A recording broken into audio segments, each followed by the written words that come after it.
Sezno. I think the pursuit of being an artist is basically a quest for self-awareness. The self-awareness is possibly the most important thing of all. It is the scaffolding that enables all of your decisions as an artist. And as with other aspects of your artistry, your self-awareness is something that can be improved. A deep understanding of yourself, to honestly recognize your strengths and weaknesses as an artist, is the ultimate weapon that you could have. Armed with that, you can theoretically get yourself to any level. This might all sound kind of vague, so let me explain what I mean. Let's be honest. In order to be an artist, to pursue that life, you have to be delusional.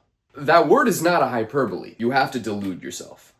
Genuinely. You convince yourself early on, and for a long time after, that somehow you can do this, even though the odds are simply not in your favor. You are required to have an unwavering, exhaustive belief in yourself that, to an outside observer, very well may not seem justified. This belief is what carries you through those early days where you don't know anything. You know you want to make it, but have no idea how to actually do it. You don't know shit about shit. You have insufficient understanding of everything. Your process, your craft, your artistic voice, the industry you're in, what your goals even are, and how all of these things will be impacted by real life. You are shockingly naive in those early days. You are 1,000 times more naive than you realize. But to compensate for lack of experience, what you do have in this period is belief. Belief is what pushes you to keep improving, and it happens in front of your eyes. The better you get, the further you come, the deeper that belief gets affirmed. You need your belief in all this. Your belief is hoisting you up. Your belief is what gasses you up when no one else does. But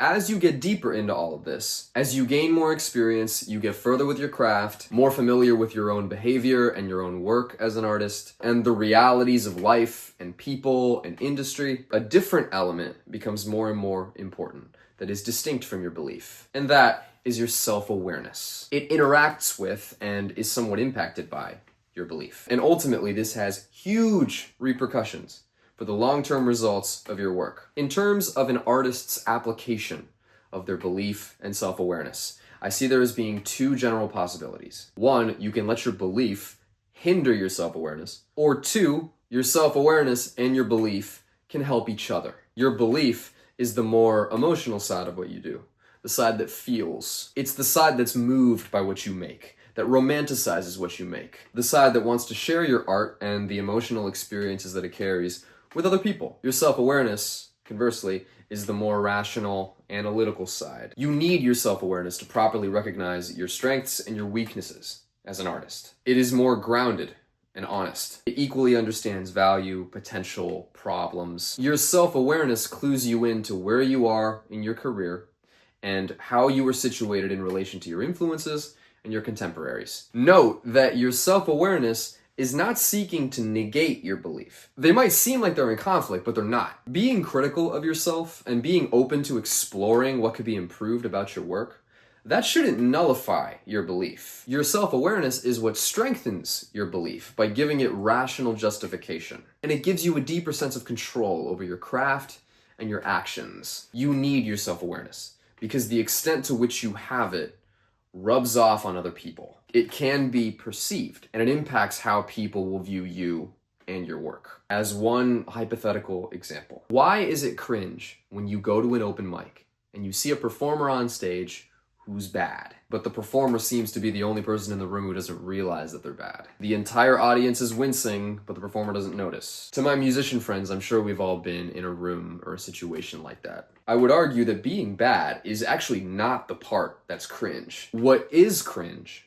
is that the performer doesn't notice. It's the disconnect in the self-awareness that we in the audience all notice. Now, obviously, if you want to perform, you should. Don't let me tell you what to do. Don't be afraid of being bad. You are allowed to be bad. What's bad to one person might be great to somebody else. But my point is, when you do this for a while, your self-awareness becomes increasingly important. And regardless of what you think about what you're doing, if other people are consuming your work, the extent of your self-awareness will be demonstrated to them. How many bad rappers say in their songs that they're the greatest on earth? In songs that are kind of poorly made and their auto-tune is in the wrong key. In those cases, the rapper has belief, but the belief is not enough to save the song from the lack of self-awareness. Again, I'm not telling you what you should or should not say in your song, but just because you believe something doesn't mean that everybody will see it that way. To ignore criticism, to ignore your weaknesses, and everybody has weaknesses. There's no artist who's perfect. There's no artist who's great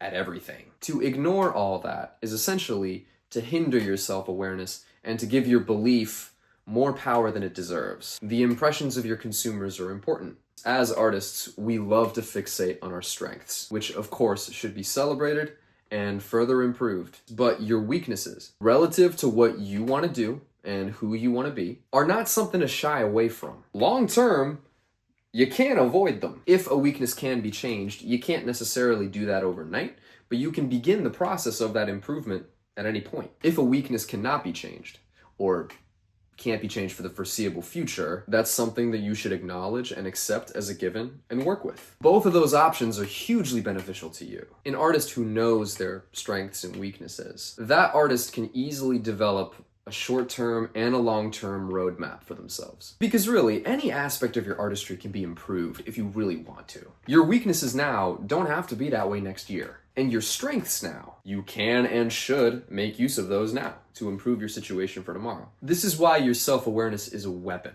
It is your sword and shield and your swagger. People admire confidence in artists. But blind, untested, unearned confidence is not the same thing as the confidence that comes from seasoned effort and dedication, from experience and learning, and a self-awareness that has been repeatedly examined and improved and deconstructed and put back together again. Strong belief is attractive, but that belief is bolstered and justified by rigorous self-examination, a sincere desire to improve, and a humility that you will never be perfect. That's all I got for this one. Subscribe for more.